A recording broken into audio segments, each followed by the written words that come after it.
Daawwattoota keenya kabajamoo akkam jirtan oolmaa oduu Oromiyaa qabannee dhiyaannee jirra. Akkam jirtu Anusmaan Kumeetiin. Godina Harargee Bahaa aanaa Cinaaksan irratti lola guyyaa kaleessa geggeeffameen jiraattota irraa namoonni 3 madaa'uun himameera. Kun lola araddaa marar irratti geggeeffameen akka ta'e jiraattonni OMN itti himan.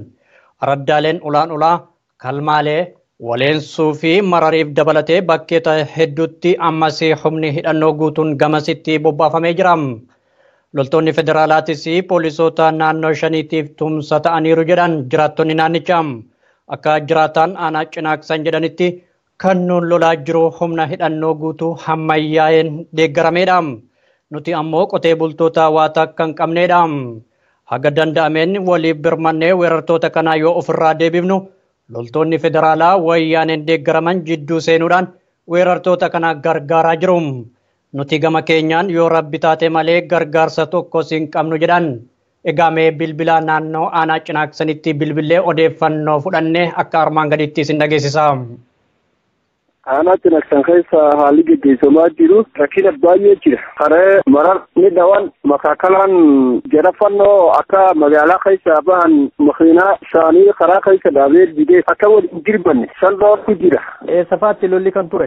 Saniifuu araddaa waleessuutti lolaa irraa bu'e kale aggare keessa karaa waleessuu namni waa ta'e hin jiru ammoo karaa mararsan nama hedduu dhawamee jira. Nama meeqatu dhaame? Nama 3 mararii fi kalmaalee fi derbigaa fi waleessuu hangana kana irraa bu'e. Waan takka wanni gargaarsaa hin jiru. Nuti ulaa ol bahee itti dhaqee waleessuu nuti dirmateef malee aanaa waan takka dirmatu waan takka namaan godhu. Har'a wal dura taa'u jiranii ammaan dura waliin dhoofne malee isaanis walitti haatanii bakka waleessuu tana ni jira. Ammoo bakka biraa har'a hin dhageenye. Yeroo hedduu lolli naannawa sanitti geggeeffamaa jira. Ammas guyyaa kaleessa akkasii har'as wal dura taa'aa jirtu. Haala akkamiitiin jiraachuun danda'ama amma biyya akkanaa kana keessa? Haala rakkisaa namni itti jiraachuu jira. Amma illaa qobboo biiqaa waraana itti afnaqanii isaanis wal dura taa'u jiran walumaan dhoofne malee ulaa ni fidan makaakalaan suma firraa tattaa'ee ulaa sanis firraa bira taa'u jira. Makaakalaan iddoo isaan jiran kana Soomaaliinis haa fagaatu jee bakka sani iyyaa bakkuma takka wajjin galu jiran. Warra federaalaattu gargaaraa jechuu keessanii? Isaanii gargaaru jira, isaanii nama dha'u jiraawu. Isaan yoo nama gargaarre maaliif oggufannoon ni jirmanna jaan kalee bakka marariif waraana qawwee gurguddoo makiinaa irra hidhanii karaa keessa dhaabanii akka fannoon hin baane dhoorku jira. Saniifuu akka isaanis niyyu poolisiin dhufteeti marar keessaa dha'u jirti araddaa Oromiyaa araddaa namaa kan Soomaaliin hin qabne. Haya seerri isaan kanaaf waan takkaa'uu deebisitti hin jirre keenya maaltu dhoorkaa jira. Akka gargaaru jiruuf adeenya isiin. Haaluma wal fakkaatuun lolli kun itti fufuun godina Baalee aanaa Dalloo ganda Barraaq irratti lolli hamaan jiraattotaa fi humna addaa poolisii naannoo Somaalee jidduutti geggeeffamaa jira. Ganda Barraaq bakka Buruurii jedhamutti kan lolli cimaan kun wayita ammaa geggeeffamaa jiru. Lola kanaan jiraattota irraa namni tokko yoo madaa'u weerartoota irraa ammoo 2 ajjeefamuun himamee jira. Humni addaa poolisii naannoo Somaalee akkuma kana dura barate ammas ajjeechaa geggeessuudhaaf kan daangaa Oromiyaa humnaan hulluuqee seene. Haa ta'u malee salphinni jabaan isa mudatee jira. Hawaasni aanaa Dalloo injifannoo jabaa kana galmeessuun abbaan biyyaa Oromoodha jechuun dhaadannoo fi gammachuu isaanii dhageessisaa jiran. Ajjeechaan nurraa haa dhaabbatu, weerarri daangaa Oromiyaa kallattii maraan geggeeffamaa jiru dhaabbachuu qaba jechuun mormiin uummatichaa magaalaa Dalloo keessatti itti fufee jira. Oduu gama biraatiin ammoo imbaasiin Ameerikaa Finfinnee jiru daangaa Oromiyaa fi bulchiinsa mootummaa naannoo Ogaaden jidduutti lola geggeeffamaa jiru ilaalchisuun guyyaa har'aa fulbaana 19 bara 2017tti ibsa baasee jira. Akka ibsa kanaatti daangaa wal dhibdeen irratti geggeeffamaa jiru keessumattuu gara godina Harargee irratti wanti raawwatamaa jiru haalaan ulfaataadha. Lola kanaan namoonni baay'een qe'ee isaanii irraa buqqifamaa jiru ilaalchisuun odeeffannoolee gaddisiisaa bahaa jiruun baay'ee yaaddoofneerra jedha imbaasii Ameerikaa kun. Mootummaan Itoophiyaattis wal dhibdee kana karaa qajeelaa ta'een hordofuun qaamota lola kana bal'isaa jiran akka seera duratti dhiyeessu ni gaafanna. Lola geggeeffamaa jiruun hawaasa naannichaa irraa buqqifamanii rakkoodhaaf saaxilamaa jiran nageenyi waaraan akka dhugoomuuf jajjabeessuun barbaachisaadha jedha ibsi imbaasii Ameerikaa Finfinnee irraa ba'e. Ibsi Ameerikaa Finfinnee irraa ba'e akka ibsutti Itoophiyaan biyya guddina galmeessitu sirna dimokiraasii dhugaa dhugoomsitu kan taatu marii qaamota siyaasaa hunda hirmaachisu qopheessu hojii mootummaa ifa galaa ta'e dhiyeessu akkasumas dimokiraasii fi dhaabbata haqaa jajjabeessu yoo dandeette qofa itti amanna jedha ibsi imbaasii Ameerikaa magaalaa Finfinnee irraa ba'e. Walloo aanaa baateetti bulchiinsa aanaa gandoota sanii kan turan obbo Abduu Idris hidhamuun wal qabatee diddaan ummatichaa itti fufee jira. Sababni hidhamiinsa isaanii wal dhibdee daangaa aanaa baatee fi hidhattoota naannoo Affaar jidduutti geggeeffamaa jiruun ummanni Oromoo biyyuma isaa irratti ajjeefamuun qabu jechuun falmaa akka turanidha. Nama aantummaa sabaa qabu kana hidhuun dogoggora jabaadha jechuun hawaasni aanaa baatee diddaa isaanii agarsiisaa akka jirantu ibsame. Loltoonni wayyaanee akkuma baratan hawaasa nagaa burjajeessuu hojii taasifatanii jiru. Egaa gara Walloo aanaa baateetti bilbilee odeeffannoon fudhanne ammas akkuma itti aanutti dhiyaata. Aanaa baatee keessatti namni bulchaa aanaa sanii kan ta'an akka hidhaman dhageenyeeti wanti sun hagam dhugaadha. Wanni sirriidha. Hidhamee jira. Wanni takka jira gartee gurbaan sun xiqqoo takka akka aantummaa sabaa qabate. Eenyuun maqaan namni hidhame kun? Gaheen hojii isaa maali? Abduu Idris jedhama. Gaaf dura bulchiinsa aanaa baatee ganda baadiyyaa jechuun kantiibaa doonteen bulchiinsa baadiyyaa ture. Tole.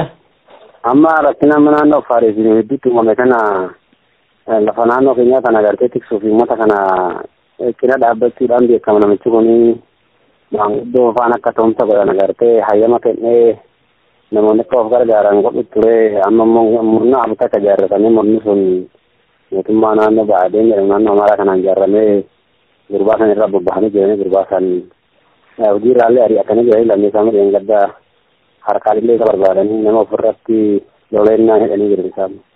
Yoo midhame? Amma guyyaan isaa sirriitti gaafa hin jechuudha guyyaan 5 dura hidhamee gartee harrii qosascha. Amma mana hidhaa kam keessatti argamu? Kombolsha jira. Amma mana hidhaa Kombolshaa jira. Maali ragaan qabatamaa uummata inni wanni inni godhe ragaan qabatamaa wanni inni itti yakkee yookaan himatamee ittiin hidhame maali? Ragaa qabatamaa amma akka dhageenyitti waajjira sadiitti isa himatee jedhanii inni sababii isa mana hidhaa naqi kun nama dhuunfaa takka hojiin agartee waajjira keessatti waqtii aangoo irraa buutame ramaddii hojii kootii na beeksisaa jennaan hojii siif ta'u jiru jedhanii agartee isa seeranii turanii kanaan ta'etti kan wal dhabanii malaamaltummaa fa'aa maal fa'aa siin jedhanii akka sana doon ta'in inni aantummaa uummataa qaba uummatii isatti abdataa yoo inni aangoo irraa bu'e malee uummataa irraa qawwee hiikuu hin dandeenyu uummataa irraa qawwee hiikuu qabna hojii irraa bu'ee kan jiru jira. Amma jeequmsa guddaa jira gartee magaalicha keessa. Erga aantummaa sabichaa osoo qabaatee jiru saba dhumaa jiru uummata ajjeefamaa jiru ajjeechaan irratti raawwatamuu hin qabu biyyi weeraramuu hin qabdu nagaaf tasgabbiin ammoo argamuu qaba jedhee falmata ta'e nama kana hidhuu maaf barbaachisa? Namni akkana naannoo kanatti hin fedhamu amma naannoo Amaaraa hojii san mootummaatu qindeessa hojii kana gurbaan sun maallaqillee mootummaa naannoo Affaariin maallaqa 170 agartee inni dura dhaabbatiin kan jedhamu maallaqa 170 isaa kennamee namichi damee tikaarra jiru agartee isaallee kennamee namichi damee tikaasa fudhatee gurbaan kun dideefaa jedhama achirratti kan wal dhabuu eegalanii amma namichi isa dhaabbatee isa hiisise namicha damee tikaarra jiru amma agartee namichi summaan hayli godhee jiru agartee. Ergaa inni hidhamee asii jiraattonni naannawa sanii hoo maal jechaa jiru nama aantummaa sabaa qabu kana hidhamu wal qabateeti?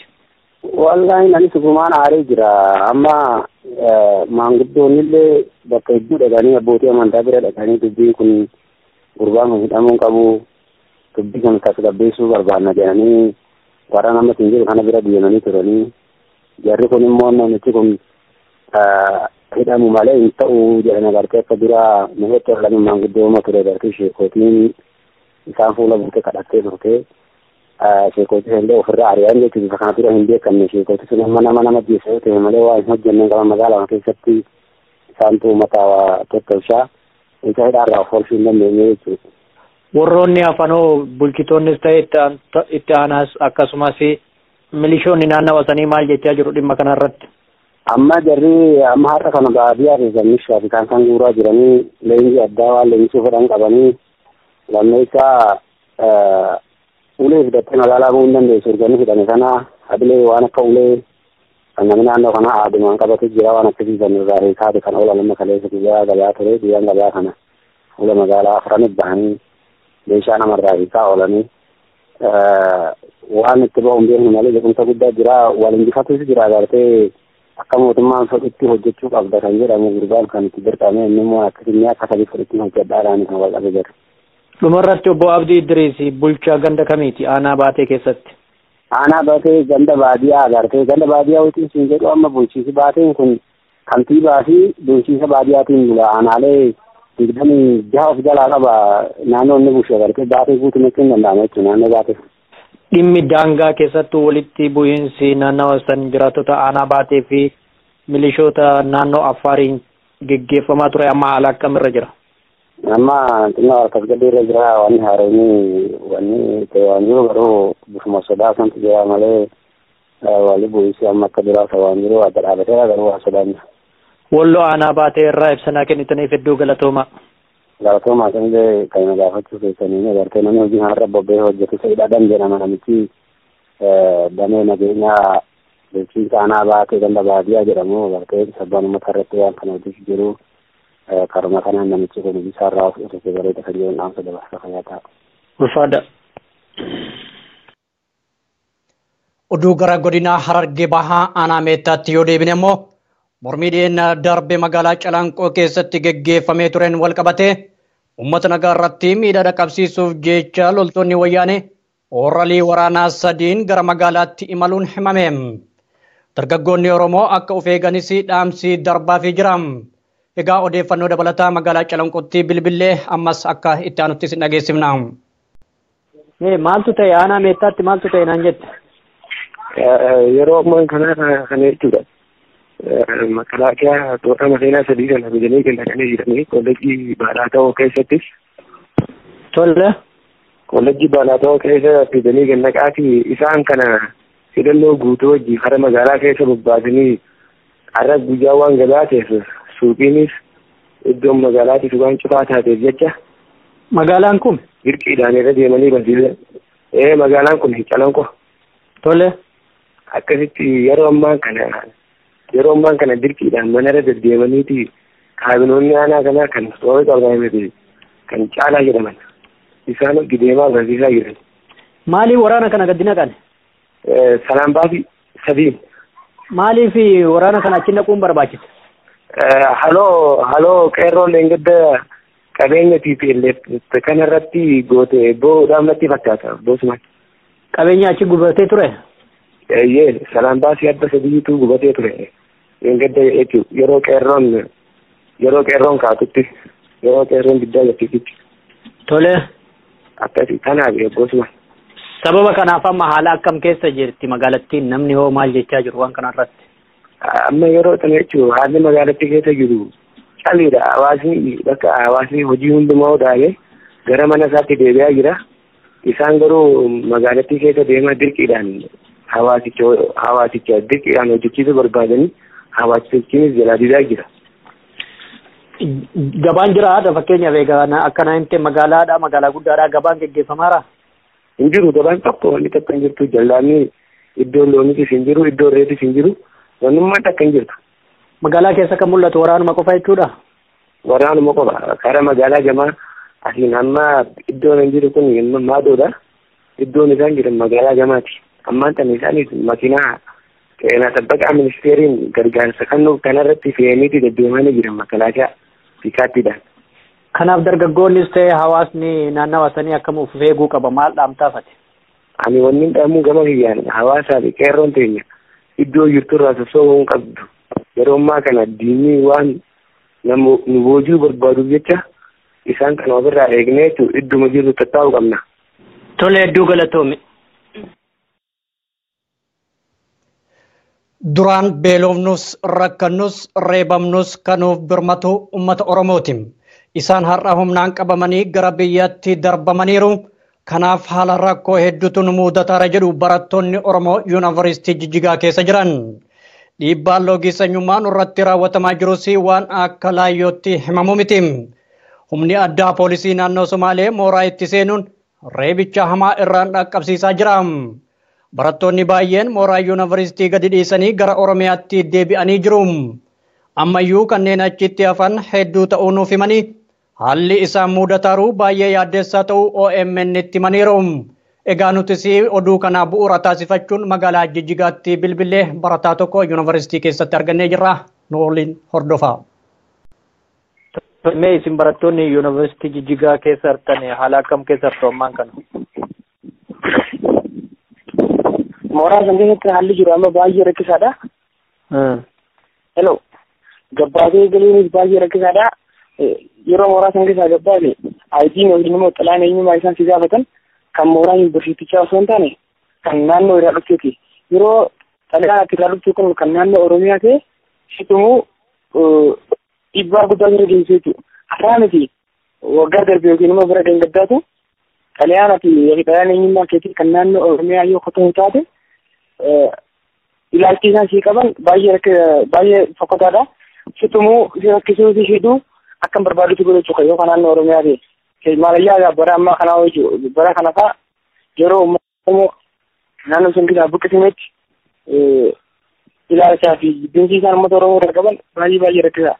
Bara darbe yoo rakkannees tumamnuus beelofnu kan biraa nyaannu deebannu kan biraa dhugnu rakkannu kan irraa noolii rakkatan tumamnu nooliin tumamanii rakkoo keenya nooliin qoddatanii dhabnurraa liqeeffannee akka isaan nooliin ta'an achi tokko limatiin jiranii haalli jiru baay'ee rakkisaa. Maali sababaan isin irratti wanni kun xiyyeeffatamee yoo gadi baatan reebichi achi keessa dhiibbaan adda addaa kan irra geggeeffamaa jiru akkasumas qaama kamii dhiibbaa kan isin irratti dhaqqabsiisaa jiru? Qaamni dhiibbaa sababni isaan dhiibbaa kana geggeessaa jiraniif walittuma bu'iinsa naannoo lameen keenya naannoo lameen irra jiruu fi ifaan yeroo amma haalli ammaa yeroo ammaa deemaa jiru harka lafa jalaatiin mootummaatiif beellee fi kana goosisaa jira. Biyyi poolisii Somaalee jechuudha dhiibbaa kana dura geessisaa jiru. Biyyi poolisii Somaalee ati Oromootu beeknaa osoo yoo ati immoo fakkeenyaaf akka carraati nama lammii Somaalee tokko ijoollitti buute barataa Somaalee tokko ijoollitti buute otoo poolisiin si bira jiru jiraataan keessi mootummaa poolisiin mootummaa kan jedhu biyya biraatti gaafa poolisii agartu gammadda poolisiin yoo nama ijoollitti buute jechuudha. Achitti immoo gaafa poolisii agarte ni rifatta. Maaliif jennaan poolisiin uummata hojjetu malee isirraan deebisu. Uummanni poolisii marga situmee sirriitti akka barbaadetti godhe jechuudha. Inni barbaade situma. Akka fakkeenyaatti dhiibbaan yookaan asirratti akka fakkeenyaatti dhiibbaan yookaan reebichi kun kan mudate isin keessaa jira barattoonni miidhaan irra dhaqqabe. Sirriitti jira malee sirriitti jira. Fakkeenyaaf barataa tokkotu jira Jamaal Jaamaa. Hello. Nan dhagaa. Jamaal kun barataa seeraa waggaa barfaa ture. Mucaa Somaalee yookiin immoo lammii Somaalee tokkochi mana baankitti afaanii walitti dubbatan jechuudha. Yeroo kana inni achi dhufee yeroo hara mooraa fiigeen mooraa yuunivarsiitii bira yeroo dhiyaatan poolisii biyyi poolisii sana itti aanan akka barbaadeetti tumsisee dhiibbaa guddaa irra geessee mucaan ammoo dhukkubsatee rakkatee bakka akkatti haala nuti mootummaa wal dhufnee ijoolleen barattoonni yeroo mana yaalaa geessinee wallaansisnee gargaarre malee akka walitti waan jira mucaa kana. Amma barattoota meeqatu Yuunivarsiitii Jijjigaa keessa jiraatan Oromoodha? Barattoonni yeroo ammaa jiran barattoota dipaartimentii yookiin immoo damee meedisinii yookiin fayyaa baratan qofaatu jiru. Kuuwwan akkam ta'ani? Akka kuuwwan amma yeroo isaan achi keessa jiranii yeroo yaa'insaa immoo guyyaa fulbaana 20 takkaati. Kasi dhibu dura mooraa san keessa kan hojjettoonni Oromoo sadarkaa hojii achii keessa hojjetan sadarkaa qulqullina irraa eegalee hanga olitti hojjetan guutumaa guutuu ari'atamanii jiru. Kan jiru jiraate itti gaafatamtu yookiin immoo pirezidaantii kaasee yuunivarsiitichaa taate adde ammoo kan jedhamtu qofaatu jira malee namni biraatti akka Oromoon ilmoo caa achi keessa hin jirtu jechuudha. Guututti ari'atamanii jiru. Yeroo akkana dhiibbaan akkanaa sanyummaa keessattuu loogiin sanyummaa isin irratti geggeeffamu bulchiinsa yuunivarsiitii maxxanii fala isinii kenne qabaa? Yuunivarsiitii fallee kanneen tokko illee hin jiru gabima beelaa malee wanni inni formaalni kanneen hin jiru maaliif jennaan dhiibbaa kana fagadaa jiru yuunivarsiitii osoo hin taane mootummaa Sibeellee fi beekamaadha. kana furuudhaaf immoo haa godhu jiru isaan ta'eef inni waan kana furuudhaaf dandeettii ishee mirga takka illee qabatu maanajimentii tokkuma qaama yuunivarsiitii. Dhiibbaan kun barattoota saboota biroo irraa hoo dhaqqabaa jira isin malee? Saba Oromoo malee tokko irra hin jiru tokko irra kan miidhamaa jiru keessatti Oromoo qofa. Ilmaatu barachaa keessatti Oromoo himachuun yeroo itti akka isaatiitu jira. Oromoo himachuuf yeroo itti sondayyuutu jira jechuudha. Eenyummaa kana akkas qaanfatee yookiin immoo eenyummaa kana jibbisee jiraatu gosa godhuu barbaadu kun immoo ta'uu hin qabu. Barattoonni Oromoo bakka bu'uutonnis erga akkas ta'e erga dhiibbaan kun isin irratti geggeeffamaa jira ta'e haala kamiin adeemsa baruu barsiisuu geggeessaa jirtu ture ammaan kana? Amma haalli Oromoo qabu tokkoffaa yoo danda'ame barattoota Oromoo mooraa san keessa yeroo ammaa barattoota hariitti yookiin immoo kureesheetti jiran tokkollee rakkaachiin keenya godhamu haduraatti gaanii jiraatanii jiraate nama hedduu jira isaan sana immoo yuunivarsiitiilee Oromiyaa keessa facaafamuun dirqama taa'achuuf kanarratti bakka buutonni barattootaaf jiru mooraa kana Oromoo ta'an bakka buutonni gumii afaanii fi duudhaa yookiin immoo godoo jaamutu jira isaan sana ni jiru akkasumas bakka buutonni dhaabbata dimokiraasii uummata Oromoo yookiin immoo ofiidoo jaamu kunillee ni jiru irratti mari'atanii jiran isaan illee jechuudha. Furmaanni ta'uu qabu dirqama barattoonni Oromoo achi keessa gahanii jiran akka mooraa yuunivarsiitii Oromiyaa keessa facaafaman malee carraan biraan jiru jechuudha. Barachuun baay'ee har'aa miti duruu barachuun hedduu nu rakkatee jira. Erga haalli kun isin irratti raawwatame amma gara fuula duraatti achuma teessanii rakkoo kana baadhattanii yookaan dhandhamtanii barachuudha moo gara Oromiyaatti deebi'uudha carraan isin qabdan? Duraan gaafa rakkoon dura mudatu tumamnuus arrafamnuus jibbamnuus maal jennee obsinaa rakkoon keessa lubbuu namaa baay'isee jiru nuti numaaf dabraa hojjeta kennee rakkoo kana obsinee dabarsaa ture. Maaliif jennaan dhimmi lubbuu namaa baay'isu finuma nama ajjeesee jiru ture. Amma immoo dhimma lubbuu namaa baay'isuu jira. Obsu kana lubbuu namaa osoo lubbuu namaa baay'isu ajjeesu osoo hin deemu yoo darbe barataa hedduutti hidhamaa ture barnoota isaarraa ari'atamee jira Oromoo ta'e jechuudha. Yoo sabni lama walitti bu'e achi keessatti tumamee ajjeefama Oromoo. Carraan jirummaa achi keessa jiraachuu barachuun bakka gongo iyyuu dhibbaa dhibbeetti hin dandeenyu. Kasan wanni ta'uu qabu barattoota Oromiyaa yuunivarsiitii Oromoo yookiin immoo yuunivarsiitii biyyattii biraa keessa facaafamuu qabu malee yuunivarsiitii jiraachuu barachuun baay'ee rakkisaadha. Tole hedduu galatoomii ulfaadha. Ergaa istiidiyoo dhiifamaa tokko ergaa istiidiyoo seennee oduu ammaa nu dhaqqabeen ammoo duulli qindaa'aan loltoota wayyaanee fi hidhattoota abdii illeetiin geggeeffamaa jiru daran cimee geggeeffamaa jira. Haluma kanaan ammaan kana lolli kun godina Harargee Bahaa aanaa Fadis Araddaa Bidii Booraa fi Bobbaasaa jedhaman irratti itti fufee jira. Poolisoonni humna addaa naannoo Sumaalee ummata nagaa irratti lola geggeessaa wayita jiranitti hawaasichis aanaa Fadis guutummaadhaan ofirraa soqolataa jiru. Lolli kun akka lakkoofsa biyyattiitti ganama barii kan eegale yoo ta'u haga nuti gabaasa kana qindeessinetti garmalee geggeeffamaa akka jiru himame. Haga ammaatti miidhaan uummata irra ga'e ibsamuu baatus garuu haalli jiru baay'ee yaaddessaa ta'u odeeffannoon nu dhaqqabee jira. Egaan daawwattoota keenya aanaan Fadis gara lolaatti seentee akka jirtu odeeffannoolee nu dhaqqaban irraa baruun danda'ameera. Haga ammaatti oolmaa Oromiyaa irraa oduu nu dhaqqabee akka qabannee dhiyaanne kanuma. Egaa oduu keenya bal'inaa idilee wajjin haga walitti deebinutti turtii gaarii kan isiniin jedhu an Usmaan Kumeetiin nagaatti.